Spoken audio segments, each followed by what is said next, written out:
Right.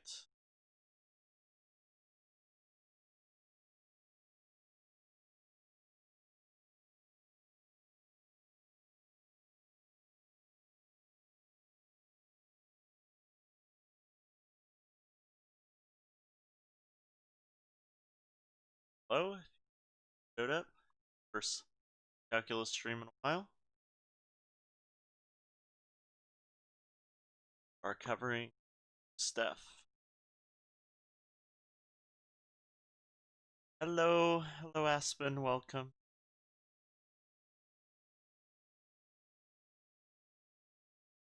I spill the beans right away. Today's stream won't actually be super long. I'm not feeling well. Try to stick to the content and try to get through it. Welcome back, Kelly. Hey, Keith, Michael, Dakun, Sam, Carly, and Chelsea. Hello, hello. Interesting that my stream thing says there are 0 people watching. Already more than that have waited in chat. That confuses the stream very much.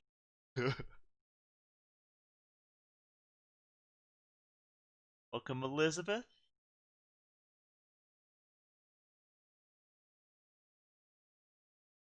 The good news is we're starting off with baby steps here. So today's lesson, say, is not very hard. Nice. I was trying to see when the calc test is. It looks like it's June 1st at 1 p.m. That's Monday. Alright. For any of you who have to retake, that's when it is. Hello, welcome, Maddie, Andrew, and Isla. So yeah, if you are taking the makeup exam, you should have received your code already. I did receive all of your responses for the AP test. I did not look at all of them because it like I have to download each one, that sort of stuff. It looks like the questions were the types of questions we were practicing before the AP test, so seems at least like things weren't totally out of the blue, which is cool. I'm not sure what they want us to do with those responses. I think they want us to have access to those when you get scores to contest the scores if we think you've done better. So if you get a score on the AP test and you think you should have done better, I can go in and look and see if the grader misinterpreted what you wrote, and then I can petition College Board to say, yo, this person should have gotten a couple more points or something like that. Yeah, plagiarism check. Yeah, pay me, College Board. Otherwise, how to say this without swearing. Go away. That's the way. So yeah, I literally only looked at one person's responses because I just wanted to look at the questions. And I looked at the questions and I went, this seems reasonable. And that was about it. I imagine the time was stressful just because, especially with the fact that you guys were the first day and their upload servers weren't really up to snuff on day one. That was a little stressful. Yeah, I don't need to activate Windows. I need to go into school and then just have it sync, because the reason why that showed up is it's been over a year since this computer synced at the school. And so it isn't forced to do update unless it syncs. So I need to bring it into school, connect it to the Wi-Fi, and then click through some prompts, and then it'll be activated. Yeah. That's about it. And Daikun, I honestly thought it was about the same as the mock tests. The similar questions on the mock tests. Because I don't think the questions were like easy, but were like right on par. From looking at them myself. Anyways, let's jump into it. Enough of me ranting. All right, area between two curves. This is really it. This is the formula. And it's not a super difficult formula. It's literally just if you have two curves and you want to find the area between them, you just do top curve minus bottom curve, and then you integrate. And that's it. So a lot of where the difficulty comes from in this particular section or set of skills is figuring out which curve is on top and which curve is on the bottom, and importantly, not in this case, but if I had integrated from here to here instead of the red dotted lines, I'd actually have to figure out where they meet on the interval and then have two different integrals. So in this case, in my second integral where I start here, so my a is here and my b is here, I would actually have to like figure out this point, so I'll call this point C, and I would have to integrate from a to c of top curve minus bottom curve, f of x minus g of x, dx, and then I would have to add the integral from c to b of g of x minus f of x. So this is where this gets harder, is if the two curves meet on the interval and you're trying to find area, you actually need to figure out which one's on top and which one's on the bottom, and figure out where the bounds are from looking at the graph. So let's see.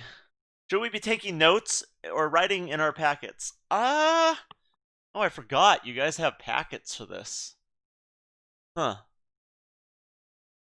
Now I have to think. Do I have a backup on this computer? Otherwise I have to plug in my thumb drive. But anyways, I don't think you need to take notes right now. We might take notes for the next section, but this section, you really honestly shouldn't need notes for this. Why wouldn't absolute values work for this? Absolute values can work for these. The problem, is there a problem? Yeah, absolute values would also work. So the problem is when you're doing it by hand. So Nick was saying, why can't we do absolute values? And you can do this, but honestly, good luck integrating this by hand.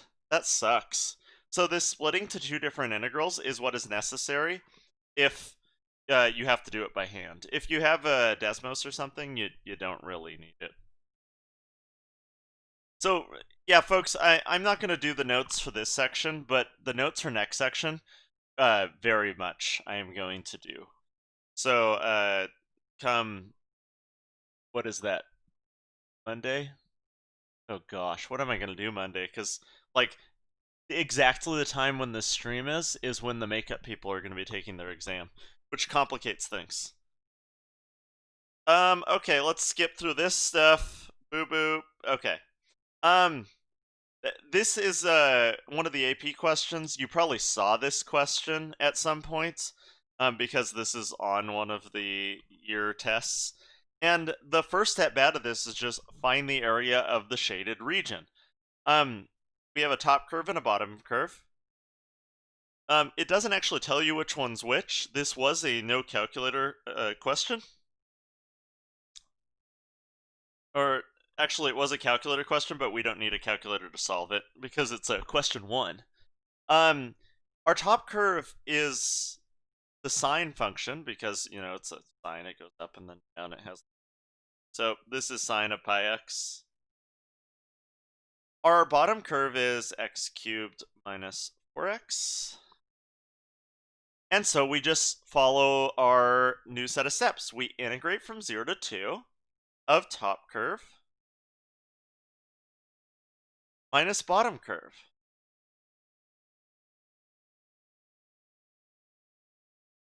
Cool. Now we integrate. So integral of sine is negative cosine of pi x, but there's a chain rule thing on the inside, or a u substitution we could have done. So we're dividing by pi, dividing by the constant of the chain rule there.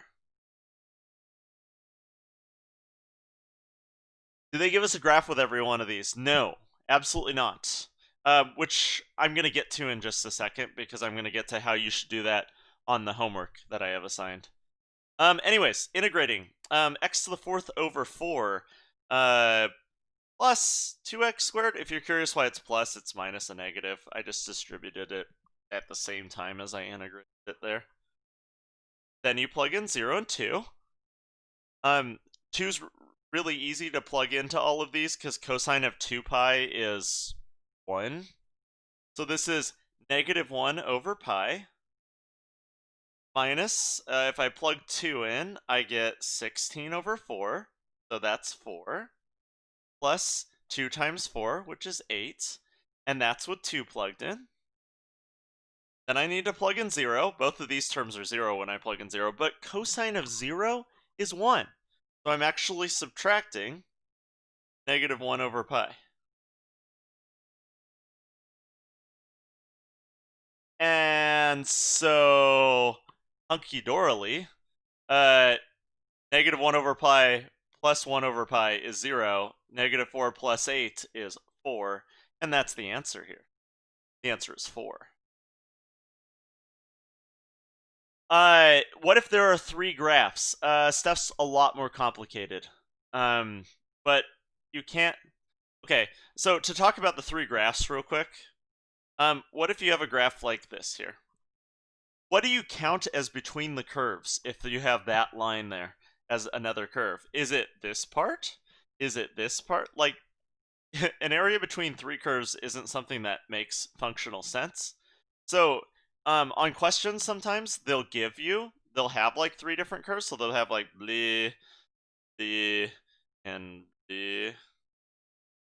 And what they'll do is they'll be like, yo, find this area, and then find this area. And so there are 3 different curves here, but for any given part of the problem, there's only one top curve and one bottom curve. So that really doesn't add a lot of nuance to this. Now, the reason why I like this question and why I like having this question every time I talk about area is because we actually, by doing this whole method here, did this the hard way. This is the hard way. The easy way is to realize that sine of pi x, these 2 parts annihilate. Like, you could just stick this part down here. And so the sine of pi x top part is irrelevant. And all I have to do to solve this question is actually integrate from 0 to 2 of negative x cubed minus 4x. Like 0 minus x cubed minus 4x. And this would also get us the answer of 4. And that would have saved us a lot of effort. So looking for symmetry in questions when you're doing area volume could just make the questions a lot easier. What if it's 3 curves that make a shape? Okay, so yeah, let's take a peek at one like that. Let's just get out of this, get out of all these questions. Cool. So here is the question that a lot of folks are bringing up. So what if you have like 3 curves that make a shape? Sure. Doink, doink, and doink. Let's say this is the shape. We have 3 curves here that make up the shape. Here's the play you'd make for this. A, figure out where all of these curves intersect. So you need to figure out the x and y value of this point, of this point, and of this point. And you could do that with a graphing calculator, or if you aren't given a calculator for the question, you can like say this is y equals x plus 1, and what's something plausible for this other one? Y equals x plus 4 squared, no, x minus 4 squared plus 1, something like that. I don't know. I just made up a couple functions. All you do if you wanted to figure out where those met is set them equal to each other. And solve this. You'd have to use the quadratic formula. It made it some janky point because I picked ones that aren't nice. But the moral of the story is you just need to find all these intersection points. once you've found the intersection points, all you do is, I'm going to label all these, so instead of these equations, which are janky and probably don't yield nice numbers, I'm just going to call this f of x, g of x, and h of x. And then all I do is integrate from, I'll call these a, b, and c, x values where these meet. I'd integrate from a to b of top curve minus bottom curve, f of x minus h of x. And then I'd integrate from b to c of top curve minus bottom curve. Top curve now is g of x. Bottom curve is still h of x. And so this is, if you have multiple lines, there's still only one top and one bottom. We made a shape and wanted to find this area, and we had to use two different integrals here. And here we had to use two different integrals to make this happen.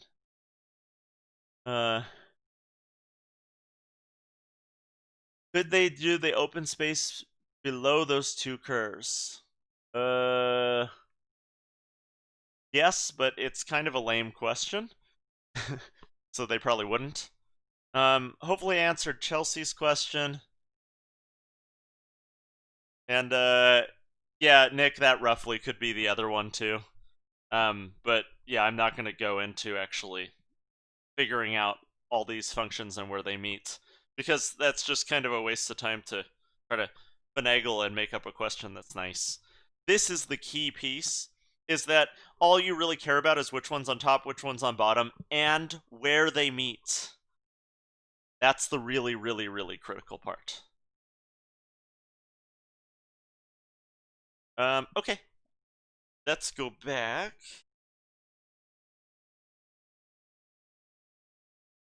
Okay. Good stuff. Okay. So say you get a question like this. This is one type of question they can ask. So they say, find the area between y equals 1 over x squared, which is a curve, y equals 0, which is a flat line, x equals 1, a straight up and down line, and x equals 5. So the nice part about this is you might remember what 1 over x squared looks like. It looks something like this. One of our parent graphy dudes from earlier this year. It's pretty easy to figure this one out. 1 over 1 is 1, so looks something like that. 1 over infinity is like 0, so it goes to 0 on both sides. And 1 over like 0.001 is super big. And 1 over negative 0.001 squared is also super big. And so this is our 1 over x squared graph. Now we're integrating from x equals 1 to 5, so I don't even need to know this asymptote part. All I care about is this area. And this makes it really easy to set up our integral. We're actually just ready to rock and roll. We're going to integrate from 1 to 5 of 1 over x squared, or x to the negative 2 is probably the easier way to call it. The bottom curve is 0, but I mean, writing minus 0 seems kind of like a waste of time. And then we're just going. Integrate, plug in 1 and 5. And we get negative 1/5 minus negative 1. And sure enough, we get, what, 4/5? Negative 1/5 plus 1. Cool. None too shabby. So wouldn't this just be a normal integral? Yeah, this one ended up being a normal integral. Turns out these are all kind of normal integrals. Okay. Which one do I want to do? Yeah, let's look at this one. So this is very similar to that other question, where don't do more work than you have to is a helpful trick. So if we look at this question, if we saw this graph, we'd see that this thing's symmetrical. Like this piece and this piece are the same. So I could do the integral from negative, or from 0 to 1 of top curve minus bottom curve, x minus 1 cubed minus x minus 1. And then add the integral from 1 to 2 of now the lines on top, x minus 1 minus x minus 1 cubed. Or I could just do 2 times 1 of the integrals and be chilling. So in a lot of cases, there is symmetry in these, and you can save yourself effort if you know what the picture looks like. Now let's look at one where you're not given a picture. Like this one. So we have 2 curves, well, a line and a curve. Y equals 4x plus 3, y equals 6 minus x minus 2x squared. We're looking between x equals -4 and x equals 2. So I could like baby sketch this because I know the y-intercept is 3. I know this is like a steep line. I know this is a negative x squared, and at 0 it's 6. So it's like here, and then it's like meow. Something like this. And that's pretty sweet. Another thing I can do is check to see if they meet at -4 and 2, because sometimes they actually do. In this case, if I plug 2 in, I get 11, and 6 minus 2 minus... No, they don't meet. That was not a good play there. So what I should do is go and graph this. Like actually, not some booty graph like this. Because what I figured out by plugging in 2 is that based on these values, 6 minus 2 is 4, minus 8 is -4, it means that I'm integrating all the way over to here, which means there's going to be a different function on top and bottom, and I need to figure out where these actually meet. So to figure out where they meet, what I'm going to do is I'm going to take these and dump them into Desmos. So I want to dump these into Desmos. So y equals 4x plus 3. That's one of my equations. The other one, y equals 6 minus, and I forgot the other parts, x minus 2x squared. Sweet. Cool. So the nice part about this is Desmos or your graphing calculator are really good at finding intersection points. So I can see that these meet at 0.5 and down here at -3. So there's a different function on top and on bottom based on where you're at. Now this leads us to, again, there's multiple ways to do this correctly. The first way to do this correctly is to say, okay, now that I know these meet a lot, I know I just need to have an absolute value. And then I can just subtract these 2 dudes. Like so. Integrate from -4 to 2. And we're chilling. We could just solve this. We could plug this into a calculator, plug this into Desmos, and it can solve it. So let's go plug this into Desmos and see what we get. So integral -4, 2, absolute value, 4x plus 3 minus... And it actually doesn't matter which one you put on top here, but it does matter that you put this parentheses that I'm putting. So you make sure you subtract the whole second term. That part really does matter. And we get an answer. Sweet. Okay. This is the way where you cheat with the absolute value like this. The other way to do this is to figure out where these things intersect. So where these things intersect was at 0.5 here and at -3 down here. I want to integrate from -4 to +2. So I could integrate from -4 to 2 of top curve minus bottom curve. In this case, the line minus the curve would be the top curve over here on the edge. Whoops, I went to -3. Of top curve minus bottom curve. And again, this is the way you always have to do it by hand because you can't integrate absolute values. So is painstakingly awful as this seems to do, to split it up, it is the only way to do it if you don't have a utility that can actually integrate absolute values. My second integral would be the integral from -3 to where they meet, 0.5. So now I'm integrating from here to here, and during this interval, the curve is on top. So I do the curve on top version, which is 6 minus x minus 2x squared minus 4x plus 3. Chillin'.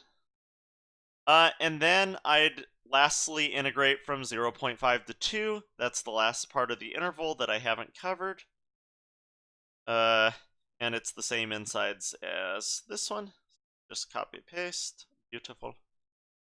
And if you add those three terms together, 4.166, 14.29166, and 10.125, you get 28.583. So these actually functionally work out exactly the same. So this leads us to this little piece here. I had this meme thing. What do you do if you get a negative area from this formula? These are a lot of ridiculous things that you absolutely should not do. And yes, Nick, I could have done that. So these are, a lot of things you shouldn't do. What you should do, if you get a negative area from the formula, is A, use an absolute value inside your integral. If you get a calculator, you might as well just do this. If you get an absolute value, you will get area. And since area is our goal here, not accumulation, not like normal integrals, area can't give you negatives, then absolute value is like a safe way to play in this.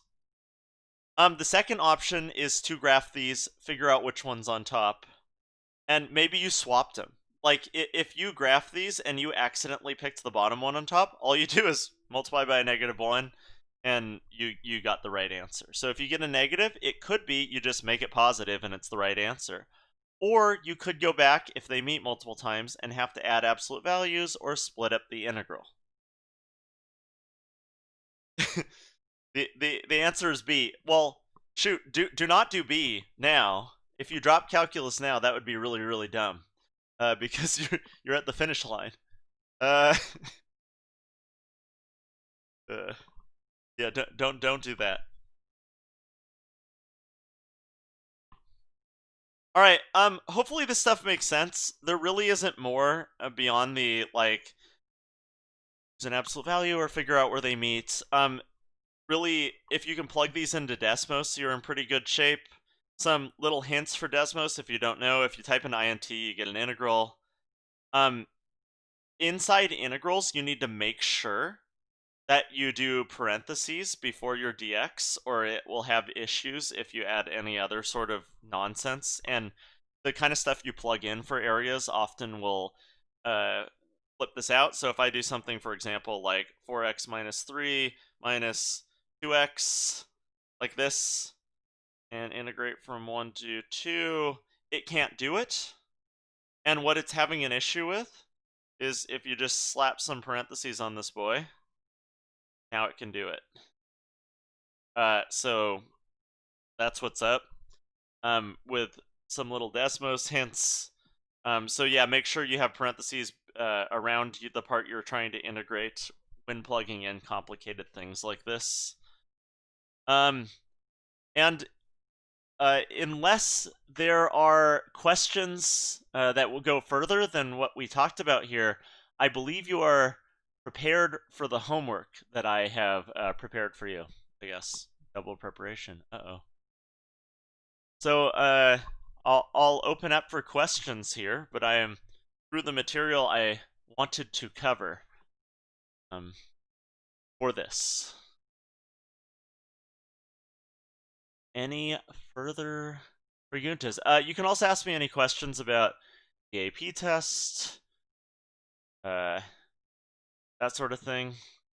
Like, for example, Tim and other people taking it later, You guys want some sort of review session, or are you happy watching some of the older ones that we did just as a review? Yeah, I have to drive into school. Oh, what is the homework? Okay. So the homework's on AP Classroom. It's just a multiple choice assignment. The makeup AP test is Monday at 1 p.m. So if you were not able to successfully submit for the previous one, which a handful of you guys were not able to, many of you through no fault of your own, uh, that is Monday at 1 p.m. And you should receive your codes today for that. That's what I was told. There is no attendance doc today. There is an online homework, so that is my way of taking attendance here. Yeah. Uh, Still slightly undecided on how we're doing things, but probably Monday at 1 p.m. we're going to be doing a little bit heavier lesson because we're going to be doing volume. Gaming stream? I already had a gaming stream. You missed it, Helen.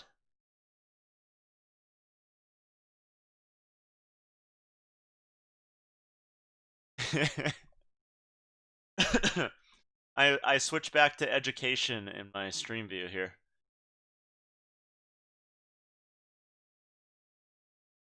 Wait, so is this video over? Yeah, I'm basically done with new content. If you want to go and check stuff out, you should like the homework. Go to AP Classroom, and you should see an assignment there on area, and all those questions should be doable.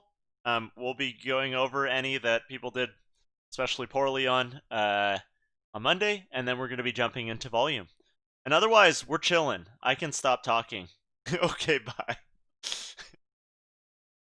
How many have to do the retake? Raquel, I think it's like it's unclear because I'm not sure how many people actually planned on taking the AP test who are on that list, but I think it's like 6 or 7 of you retake. No, there is no attendance sheet this time. And Jack, we are done, so you can go and rewatch this video. It's not very long. I was only streaming for like half an hour of content. And maybe only like 26 minutes because this is a pretty easy lesson. Feels good, man.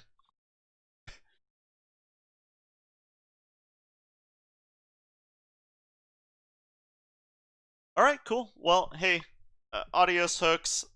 I'll try to sleep better before the next one so I'm not quite so manic. When is the homework due? I'd like if you had it done by Monday. If you're taking the AP test, I totally understand if you do not have it done by Monday. Like Tim and Raquel and other people who would need to take it late. Like holy smokes, you're chilling. Like just uh, you're okay. If you don't have that assignment done by Monday, because you should be focusing on stuff that's actually on the AP tests. This stuff is stuff that's going to be required for your next calculus class, not stuff that's on the AP tests, which weirdly is a different thing this year. Yes, you should focus on review if you're taking the AP test on Monday. 100%. Alrighty. Well, adios, amigos and amigas.